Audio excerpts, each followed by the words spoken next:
The Ohio General Assembly passed an emergency law in March 2020, allowing cities and villages to collect income taxes on remote workers if their home offices were in those other cities. Josh Shad of Blue Ash worked from home that year, then sued Cincinnati for back taxes.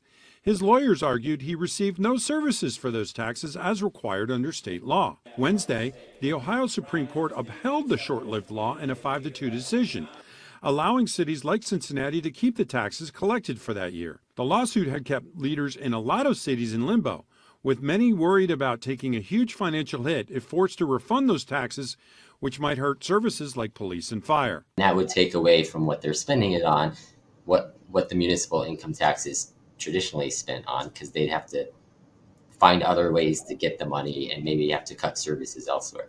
Shad declined to go on camera, but his lawyers from Columbus-based conservative think tank the Buckeye Institute say he's disappointed. We very much believe that this was a fight worth having, to go out and to try to reinforce that line that has been traditionally observed in Ohio. Leaders in the city of Cincinnati set aside $50 million in its reserves just in case the city lost the lawsuit, bringing the city's total reserves to $135 million. A spokeswoman for the city manager says that money will stay in those reserves and not go into the general budget, telling me the money is still needed for the city's rainy day fund.